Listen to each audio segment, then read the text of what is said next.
Welcome to Terran Apex Protocol, where the galaxy keeps underestimating humanity and keeps regretting it. If these stories are your kind of story, subscribe and stay with us. My name's Atlas.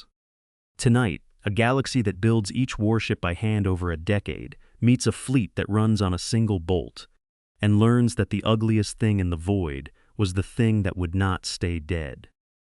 Let's begin. The bolt was the size of a thumb, and Adjutant Vorth could not stop staring at it like it had insulted his bloodline. He had been told the human would perform a demonstration. He had expected something with reverence in it. Instead, a stocky man in a grease-stained coverall walked between two ships that should never have shared a part, knelt in the gap, and threaded that one stubby gray bolt into a mounting on the second hull as if he were buttoning a shirt. 90 seconds. The man, Quartermaster Tomas Reyes, the audit file said, did not even look at his hands while he did it. Vorth's carapace plates ran a thin, involuntary band of pale amber along his shoulder ridge. Doubt. He suppressed it before the recorders could log the color. The two ships were nothing alike. The first, the CNS Tinker, was a blunt slab of a gunship, all flat planes and exposed conduit. The second, the CNS Whetstone, was longer, leaner, built for a different war entirely. On any civilized vessel, a component from one would no more fit the other than a tooth would fit a wing bone. That was the whole point of a ship. A ship was a single thought, expressed once, never repeated. Status, Vorth said, into his comm, in the clipped cadence the Kasari used for official record. The human asset has transferred a structural fitting between two non-identical hulls. The fitting appears to be standard. Standard, the word came back from his superior, was rendered by the translator with a faint tonal curl that meant something close to filth.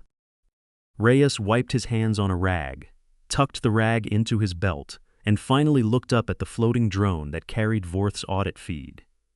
He did not look impressed with himself. He looked like a man who had just confirmed a number on a clipboard. "That's the pin," Reyes said. "Not to Vorth exactly, more to the air. Standard Mark I fitting. Goes in every hull, every drive mount, every gun cradle in the fleet. 10,000 of them on a single tender. You want to know the most dangerous thing about my ships, Adjutant? It's that there's nothing special about them." Vorth filed the statement. He filed it under bravado, because the alternative made his plates itch. Around them stretched the human battle group, and it was, Vorth thought, genuinely offensive to look at. The Velthshar Conclave had loaned him to this audit precisely because his eye for craft was considered exceptional, and his eye reported back a scrapyard that had learned to fly. The hulls were squared off and identical in their parts, paneled in the same dull gray plating, studded with the same access ports in the same dreary rows. There was no signature, no artist hand. Every weld looked like every other weld because, he was beginning to understand, every weld was supposed to. He had been raised on better. 3 days earlier, Vorth had stood in the gantry of the Velthshar flagship Sublime Geometry, and Grand Artificer Selvan himself had walked him along the spine of the great ship and named its parts the way other beings name their dead. This coupling, Selvan had said, his deep voice resonant in the cathedral hush of the drive hall, was shaped over 4 years by Master Othrin, who did not live to see it mounted. This conduit junction is the only one of its kind in the galaxy. If it fails, no other will replace it, because no other exists. We will grow a new one. It will take 11 years. We will wait. That was a warship. A single, irreplaceable artifact, fitted by hand over decades, every part unique because uniqueness was reverence. A wounded Velthshar ship was not patched. It was honored, withdrawn from the line, and rebuilt slowly by masters, the way a temple is restored. Standardization, the obscene idea that one part could stand in for another, was, in the doctrine of the Conclave, the precise definition of barbarism. And here was the barbarism, parked in neat rows, running on a bolt you could hold in your palm. Vorth logged the human fleet as the ugliest he had ever audited. He did not yet understand that ugliness was a strategy, and that the part he found most offensive was the one that would save their lives. The first crack in his contempt came at a drill, and it came fast. He was aboard the human tender CNS Common Thread, a wide, ungainly vessel that looked less like a warship than a floating warehouse, which was apparently the entire idea. Reyes had invited the audit aboard with a shrug that Vorth was learning to read as the human equivalent of a door left open. "Watch whatever you want," the shrug said. "We've got nothing to hide because there's nothing to hide." The drill alarm was a flat two-tone bleat, almost bored. On the gun deck of the nearby CNS Whetstone, piped to the tender by a live feed, a primary cannon had just thrown a fault. On a Velthshar vessel, this would be a catastrophe of mourning. A bespoke weapon, hand-fitted, possibly the work of a master now generations dead, had failed. The ship would limp home, the crew would grieve, the galaxy would turn 11 times before that gun spoke again. What Vorth watched instead was a young human rating named Bao Tran. He caught the name off the chatter, a clear two-syllable sound the translator did not bother to soften. Sprint to a wall of identical storage pods, slap one open, and haul out a module the size of a coffin. It was a complete gun assembly, not a part of one. The whole breech, the whole feed, the whole mechanism, sealed and ready, indistinguishable from 100 others in 100 other pods across the fleet. Bao and 2 others ran the dead module out on a track, slotted the new one into the same cradle, and seated it with. Vorth saw it, and his plates clattered before he could stop them. 4 of the same gray pins Reyes had used to bridge 2 ships. 4 bolts. The cannon came back online in under 9 minutes. The young rating was already jogging to the next pod, grinning at something a crewmate said, when Vorth realized Recorder had been silent the whole time because he had forgotten to narrate. He cleared his throat into the comm. "The asset replaced the entire weapon," he said. "Not the failed component. The weapon." That was the trick he could not get his mind around, and it sat at the center of everything. The humans did not repair, they swapped. A thing broke. You did not mend the thing. You pulled the whole standard unit and dropped in another standard unit, identical to the atom, and you fixed the broken one later at your leisure, or you threw it in a bin. There was no artistry in it. There was no mourning. There was a man with a clipboard saying, "Next." He asked the rating about it later, through the audit channel, because he could not help himself. Did the young human not mourn the lost gun? Did it not trouble him to throw away a weapon as if it were refuse? Bao Tran looked into the drone lens and seemed honestly puzzled by the question. "It's not the gun that matters," he said, with the patience of someone explaining water to a fish. "The gun's just a shape we pour parts into. You don't cry over the bin. You cry over the people." The gun came back in 9 minutes. Nobody had to wait. He shrugged, and the shrug was Reyes's shrug, the fleet's shrug, the whole doctrine in one motion of the shoulders. "Waiting's what kills people," the young man said. "Not the breaking. The waiting." Vorth turned that over for a long time and did not like where it pointed, because it pointed at his own people, who had made an entire civilization out of waiting beautifully. Vulgar, Vorth wrote in his report that night and underlined it. He believed the word. He would keep believing it for almost a full day. The next morning, the math began to frighten him, and it began with a Velthshar ship. A picket of the Conclave's vessels was operating alongside the human group, an arrangement of treaty and mutual suspicion, and one of them, a slender, lovely escort called by a name that meant something like first light through rain, took a glancing hit from a stray drum mine during a sweep.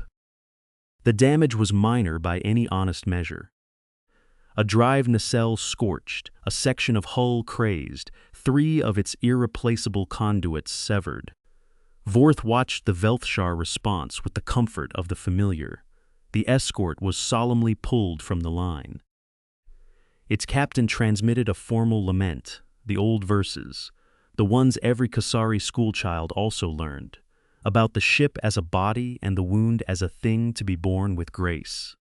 A tug was dispatched to begin the long tow home, where masters would examine the wounds and begin the work, and the work, Vorth knew without being told, would take a decade. The ship would be honored. The ship would be whole again in 11 years, more beautiful for the healing. It was, Vorth thought, exactly right. It was how a civilized people treated a wound. The severed conduits could not simply be replaced, because each had been the only one of its kind, shaped by a hand long dead, and to bolt in some generic substitute would be to murder the ship in the name of saving it. Better to wait. Better to do it properly. The Velthshar had buried 1,000 years of grief in that patience, and the patience had kept them whole. So Vorth told himself, and he believed it, the way you believe a thing right up until you see it standing next to its opposite. That same hour, on the human side, the CNS Ledger took a Drame energy lance amidships and lost a quarter of its hull integrity, 2 gun batteries, and a main coolant trunk. By any measure Vorth understood, this was the worst wound. It was much worse. He expected mourning. He prepared the respectful tonal register the Kasari used when observing another species absorb a loss. What he got was Chief Annika Saul. She came across on the feed from the Ledger's wreck of a deck, soot on her face, a headset cocked over one ear, calling numbers to the common threadet like a woman ordering supplies for a kitchen. Saul was the master engineer, Reyes's counterpart on the line, and where Reyes was unhurried, she was a blur. She wanted 40 pins, 2 coolant trunks, standard. The standard trunk. She said it like there was no other kind. 3 hull panels, gray, and a gun cradle, and she wanted them on a pod and shot across the gap in the next 10 minutes. And someone had better tell Reyes the panel count, because the inventory had to balance or he would have her head. The parts came. Of course they came. They were not special. There were thousands of each, on every ship, in every pod, indistinguishable. The hull panels that bolted onto the Ledger's torn flank were the exact panels that would have bolted onto the Tinker, or the Whetstone, or the Common Thread, or a ship not yet built. The coolant trunk that mated to the Ledger's wound was the same trunk in every coolant line in the fleet, and every join, every seam, every mating surface, accepted to the same gray pin, driven home by the same wrench, by any hand that had been shown how once. The Ledger was back in formation by morning. Scarred, ugly, mismatched in its new gray patches against its old gray plates. Alive. Vorth stood at the audit station and watched 2 ships that had taken damage on the same day. One was being towed home to heal for a decade. The other had already rejoined the line and was test-firing its replaced batteries into an empty stretch of void. And the test fire looked, to Vorth's eye, almost cheerful. He did something then that he did not log, because there was no honest way to log it. He pulled up the human fleet readiness projection, the one his audit had dismissed as propaganda, and he ran the attrition math himself.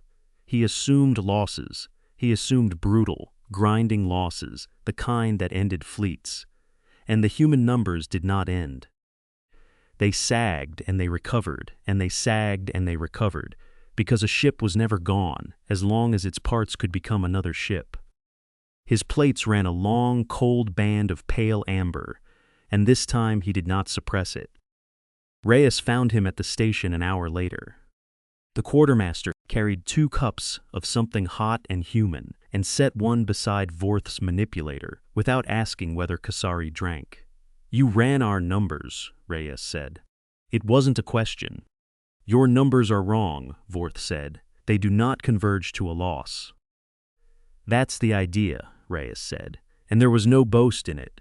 Just the flat satisfaction of a man whose spreadsheet had balanced. He looked out the port at the patched Ledger. Then he said a thing Vorth would carry for the rest of the campaign, and he said it quietly. the way humans said the things they meant most. "Pretty ships die pretty," Reyes said. "Mine come back." The Velthshar took a single clean wound and sailed home to heal for a decade. The humans took 10 wounds and were back by morning. Vorth stopped writing in the column marked weaknesses. He should have stopped there. He almost did. But the doctrine of the conclave was not stupidity. And Vorth, to his credit, knew it. And so before the dark thing came, he went looking for the reason behind the reverence, and he found it in a conversation he had not planned to have. It was Reyes who started it, oddly. The quartermaster had been studying the Velthshar, feeds the way Vorth studied his, and one ship night he asked Vorth, plainly, why a species that could build the sublime geometry would refuse the obvious. Why one part only, ever, when 1,000 identical ones would save so many. Vorth told him the thing the conclave did not put in audit files. "Long ago," Vorth said, "the Velthshar tried what you have done, a cheap fleet, a mass fleet, 10,000 ships from one design, every part the same as every other part, exactly as you have made them. They were proud of it. It was efficient." He paused, and his plates dimmed to a flat, unreadable gray, which was the Kasari color for grief held very still. There was a flaw, quartermaster. One flaw, in one coupling in the master design, and because every coupling was the same coupling, the flaw was in all of them. 10,000 ships. The fleet did not fail one ship at a time. It failed all at once, in a single hour, across a single battle. The couplings let go together. Millions died together. The Velthshar have a word for that hour, and we do not say it aloud. Reyes was quiet for a long moment. "So Selvin isn't a snob," Reyes said finally. "He is guarding a grave," Vorth said. "Every unique part is a promise that what killed us cannot kill us the same way twice. You see barbarism. He sees the only mercy his people learned." Reyes nodded slowly, and he did not argue, and Vorth respected him for not arguing. But then the quartermaster said something low, almost to himself, and his face had gone somewhere far away and old. "I lost a ship once," Reyes said, "early posting. A frigate, the kind of small ship nobody writes songs about. She took a hit and split a coupling, and the replacement coupling we had didn't fit, because back then nothing fit anything. Every ship was its own little kingdom of special parts. We had the part. It was 40 meters away. It just didn't fit. And the repair crew stayed in that compartment, trying to make it fit while the fire came up the deck." He turned the cup in his hands. 4 of them. They died waiting for a part we were holding the whole time. The station hummed. Out the port, the patched fleet held its formation in the dark. "That's why every bolt is the same bolt," Reyes said. "So nobody ever dies again, because the part they're holding won't go in the hole." He set the cup down. "I built the whole doctrine around that. The hot swap, the standard everything, to make the repair safe, so the repair would never kill anybody again." Vorth said nothing, because there was nothing the Kasari said in moments like that, and because some instinct older than his audit told him that a man who builds a fortress against a single fear has told you exactly where he can still be wounded. 6 hours later, the dram came in force, and both fortresses learned the limits of their walls in the same hour. The dram raiders did not fight like the conclave or the humans. They came in a swarm, dense and stupid and overwhelming, the way a tide is stupid, and they hit the joint Velthshar human position with everything. Commodore Itzel Park, who commanded the human group from the common thread, called it early and called it ugly. "This is not a skirmish," she said over the fleet channel, in the calm voice that good commanders save for the worst days. "This is a meat grinder, and they brought the meat. Hold formation. Trade hulls for time." The battle that followed gutted them both. Vorth lived it from the audit station, helpless, watching numbers turn to wreckage. The sublime geometry took a drame's spinal lance through her forward third, and the great bespoke ship, the cathedral of unique parts, shuddered and went dark across whole decks that would not light again for a decade. First light through Rain's sister ships, lovely and irreplaceable, broke apart one by one, each death a separate funeral, each lost part a master's lifetime erased. The Velthshar fought magnificently, and they died magnificently, and every ship they lost was lost forever, because no other ship in the galaxy carried the parts to bring it back. And the humans died too. This was the thing Vorth had not let himself imagine. The standard fleet was not invincible. The Tinker took a lance amidships and went still, drifting, dead in the black. The Ledger, patched only the day before, lost her bridge. The Whetstone burned. The Common Thread herself, the great floating warehouse, took a glancing hit to her main power bus that dropped her flagship batteries offline at the worst possible moment. When the Drame finally pulled back to reform for a second pass, the joint fleet was a graveyard. The Velthshar survivors, those few that could move, were already turning for home and the long decade of healing, because that was the only thing they could do. A wounded Velthshar ship goes home. There is no other verb. The question that hung in the smoking dark was simple and total. The Drame would reform. They would come again within the hour to finish the work. Who could put steel back in the line before they did? The Velthshar could not. Their dead were sacred and singular and gone. The humans could. But Vorth was about to learn what the word back meant when you spelled it out in full. On the Common Thread, Reyes did not give a speech. He pulled up the fleet's body inventory. That was the term. Vorth would learn. Body inventory, the parts list of the dead, and he saw what every quartermaster fears and trains for. The Tinker was dead. But the Tinker was not gone. The Tinker was 10,000 parts, every one of them standard, every one of them a part the Ledger needed, the Whetstone needed, the Common Thread needed. A dead ship in the human fleet was not a tomb. It was a warehouse with the lights off. "Strip her," Reyes said. "We bring back 3 before they reform. Tinker pays for the others." What followed was the thing Vorth's people had a word for, and the word was desecration. The humans flew repair crews across open void, under intermittent Drame fire, to the corpse of their own ship, and they took her apart. They pulled her gun modules and flew them to the Whetstone. They pulled her coolant trunks, and her hull panels, and her drive components, and every single one of them fit, because every single one was the same. They were burying their own dead into their own living, and they were doing it at speed, and they were doing it under fire.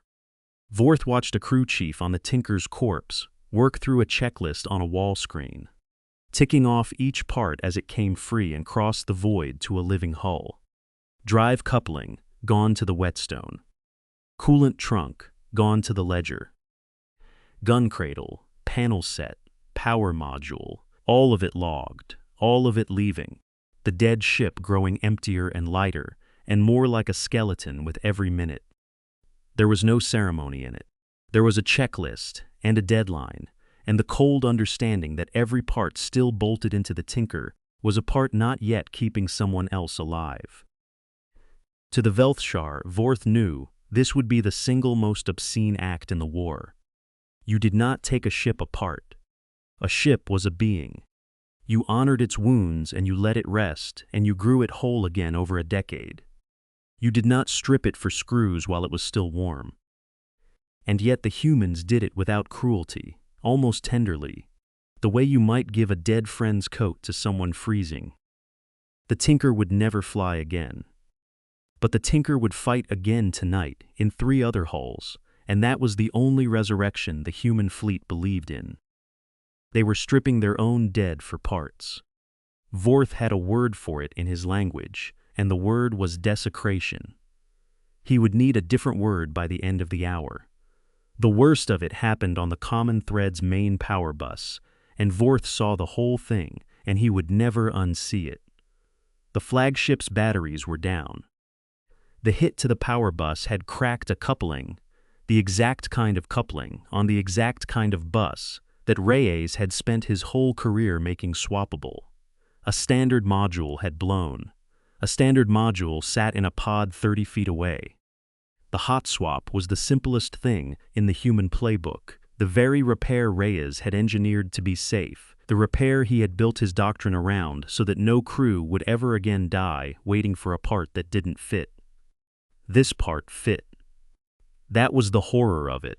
This part fit perfectly. Specialist Bautran took the swap. Vorth recognized the young rating from the gun drill, the one who had grinned at his crewmate's joke. Bao ran the dead module out and the new one in, fast and clean, exactly as trained, 4 gray pins, and he was seating the last one when a secondary detonation rolled through the bus compartment. A fault elsewhere on the line, nothing to do with the part, nothing to do with the fit. The compartment lit. The SEAL Bao was working behind, held the fire off the rest of the ship. It did not hold it off Bao. The batteries came online. The common thread's guns woke up and swung toward the reforming dram. And Specialist Bao Tran, 23 years old, did not come out of that compartment, and the part he had seated was perfect and it fit, and it had killed him anyway. Reyes was on the deck when they brought what they could carry of the kid out. He did not shout. He stood very still and looked at the seated coupling, the gray standard part, the thing that had worked exactly as designed, and his jaw worked once and then was still. The part was supposed to make the repair safe, Reyes said. His voice did not break. It was never supposed to be him. He had built a fortress against the precise way 4 people had once died waiting in a fire. And the fortress had held. The repair had been swappable. The part had fit. The fleet would live because of it. And the fire had simply found another door and taken the kid through it. And the cruelty of it was that the doctrine had worked. Bao did not die waiting for the wrong part. Bao died seating the right one. The thing Reyes built had not failed him. It had simply not been enough, and there is no fortress against that. For one moment the whole gun deck stopped. The crews who had been running parts stood still, and the inventory feeds stopped scrolling, and the common thread, full of the noise of a fleet rebuilding itself, went quiet around the place where Bao had been. Vorth saw it on the feed and did not understand it at first because his people mourned ships, and he had never once seen them stop a war for a single rating, a child who fitted parts. Then Reyes spoke, and the deck moved again. He had a fleet to save, and a war to finish, and no time at all to grieve, and so he did the human thing, the thing Vorth would write about for the rest of his life. He picked up the inventory clipboard, and his hand was steady, and he kept counting. Because the whetstone still needed a gun cradle, and the math still had to balance, and the only monument a quartermaster can build in the first 10 minutes is to make sure the next kid's part is already in the pod. The dram reformed and came in expecting corpses. They had every reason to. They had gutted the joint fleet. They had watched the proud Velthshar survivors turn and run for home. By every model of war the Drame understood. By every model the galaxy understood. The human ships they had killed were dead, and dead ships do not come back inside an hour. You bury a fleet. You do not reload it.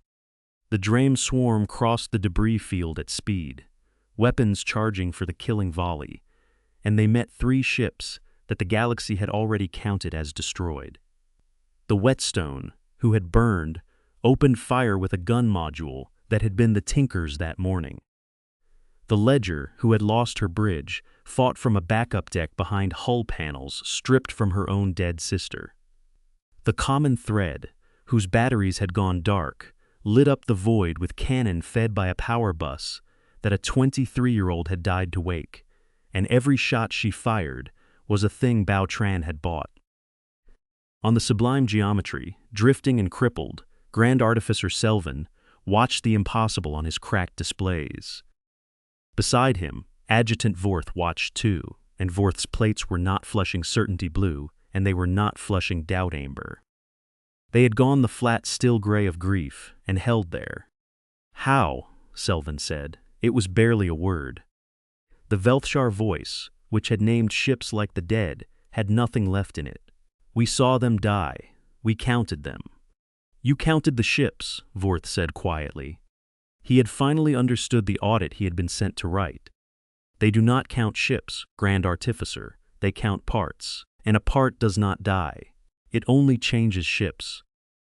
On the human channel, the question came in a cleaner form, because a human gunner on the whetstone, watching 3 resurrected hulls fire as one, asked Reyes over the fleet net how in the hell any of this was holding together, how a gun off a dead ship was firing off a different dead ship through a panel off a third. Reyes answered on the open channel, and he did not raise his voice, and the line carried across the whole fleet and onto the Velthshar feeds and out into the galactic record, where billions who tracked the war would later replay it. Every bolt in this fleet fits every ship in this fleet, Reyes said. It fits everything. So there's no such thing as a dead ship. There's just parts that haven't found their next hull yet. He paused, and you could hear the tiredness under it, and the cost. Pour the dead into the living. Keep firing. The cannibalized fleet broke the drain. It was not elegant. Nothing the humans did was elegant. 3 patchwork ships, ugly and mismatched and stitched together from their own corpses, poured fire into the swarm with a steadiness the drime could not break, because there was nothing left to break that the humans could not simply replace. A human gun went down, and another gun, off another dead ship, took its place inside minutes. The drain threw their tide at a wall, and the wall kept rebuilding itself faster than they could tear it down, and tides, in the end, are stupid, and walls that heal are not. Park ran the battle from the common thread like Reyes ran the inventory, cold and exact. She did not order heroics. She ordered rotations. When the whetstone's forward cannon overheated, she pulled it off the line, let a crew swap the module from a pod, and had it firing again before the dram could mass on the gap. When the ledger lost a coolant trunk to a near miss, another trunk crossed the void and seeded in minutes, and the ledger never stopped shooting. The humans fought the way a tide is fought, not by being stronger than the tide, but by being a wall that puts itself back together faster than the water can pull it down. A dram captain, somewhere in that swarm, must have understood it at the end, because the attack pattern changed. They stopped firing at the human guns. They began firing at the supply pods, at the warehouses, at the dull gray containers that held the fleet's ability to come back. It was the right target. It was, in fact, the only target that could have killed them. But the pods were standard, too, and there were thousands, scattered across every hull and every tender and every dead ship in the field, and you cannot blockade a fleet from its own corpses. The swarm faltered and bent and ran, and the galaxy watched it. The broadcast carried the whole thing. The proud bespoke armada towed home in pieces to mourn for a decade, and beside it the ugly stamped fleet, the scrapyard that learned to fly, rising out of its own wreckage each side an hour and breaking the thing that killed it. Billions saw the masterworks die forever and the kit ships refuse to.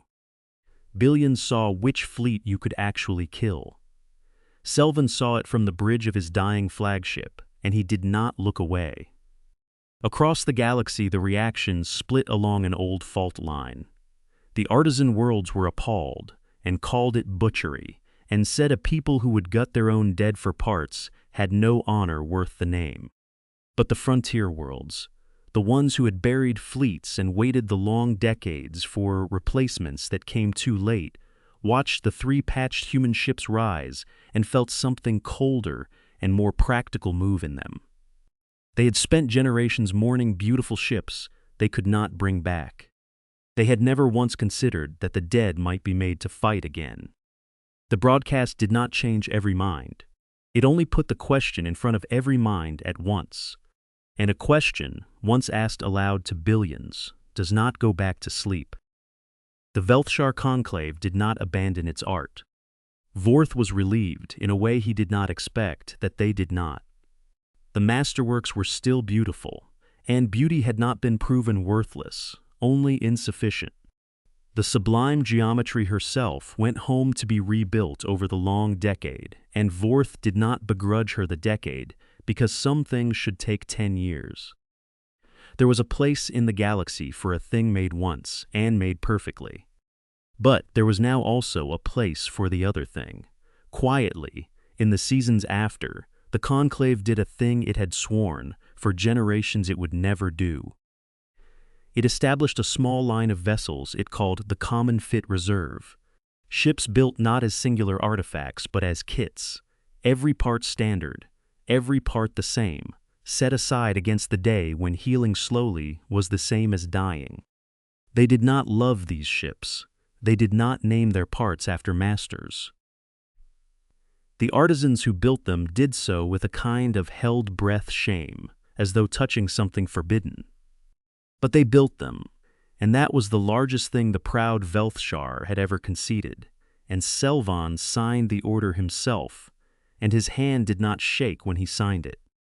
Vorth asked Selvan, once, near the end of his posting, how the Conclave could bear it, how a people who feared the identical above all things could choose to build the identical at all. Selvan was a long time answering. He stood in the half-rebuilt drive hall of the sublime geometry, surrounded by the wreckage of irreplaceable things. And when he spoke as a being who had learned something at a cost he had not chosen to pay. "We feared the identical because of what it did to us once," Selvan said. "We saw 10,000 ships die in an hour from one flaw, and we swore each ship would be its own, so that no single failure could take them all." He turned a piece of a broken master coupling in his manipulator, a unique thing, the only one of its kind, now junk. But I watched the humans, adjutant. We built each ship to be irreplaceable. They built a fleet that cannot be killed. I see now which of us feared death more. Then Selvan set the broken coupling down gently. The way you set down something you are finished mourning, and he said the thing the whole campaign had been moving toward, and he said it only once. "A fleet that can pour its dead back into its living cannot truly be killed," Selvan said. "And that, adjutant, is a thing worth more than beauty." Vorth wrote it in his report, exactly as spoken, and then he closed the report, because there was nothing left to audit. Weeks later, on the common thread, they tried to give Tomas Reyes a medal. He declined it. He was not theatrical about declining it. He simply said he had an inventory to reconcile and a hull body to log, and that the Whetstone's gun cradle count still hadn't balanced, which was the truth, and the officer with the medal went away, because there is no arguing with a quartermaster who has found a discrepancy. But Reyes did one thing, and he did it himself, on his own time, in the machine shop with the door shut. He took a single pin, the standard Mark I fitting, the one part that mated to every hull and drive and gun in the fleet, the one that fit everything, and he set it under the stamp, and he marked it. 2 letters, small, on the flat of the gray bolt, where a hand would never feel them seated, BT. And then he sent the die to the foundry with the order, and from that day the fitting went out fleet-wide with the mark on it.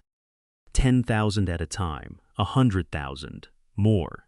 Every bolt, in every ship, in every pod, in every dead hull waiting to become a living one, carrying 2 letters of a kid who had seated the last one he ever touched.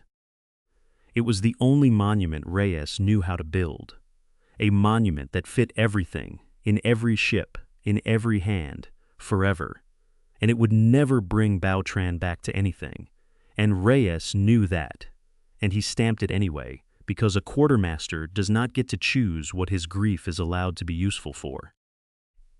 Vorth saw one of those marked pins, much later, in the hand of a human rating on a ship he was auditing for the 3rd year running. He asked what the letters meant. The rating, who was young and had not been there, said she didn't rightly know, only that every pin in the fleet carried them, and you were supposed to seat it like it mattered. "It does matter," Vorth told her, and his plates ran a steady, settled blue certainty. The only time in 3 years he had let the audit see him sure of anything. Seat it like it matters. Out the port, the fleet held its formation in the dark, ugly and identical and alive. Every ship a kit of the same 10,000 pieces, every piece a promise that no hull was ever truly dead. The conclave's analysts, going back over the engagement, found one detail in the Drame attack pattern they did not like. The numbers were too small. The formation too loose. It had the shape of something that was not trying very hard. The Drame, they concluded, had only been a probe.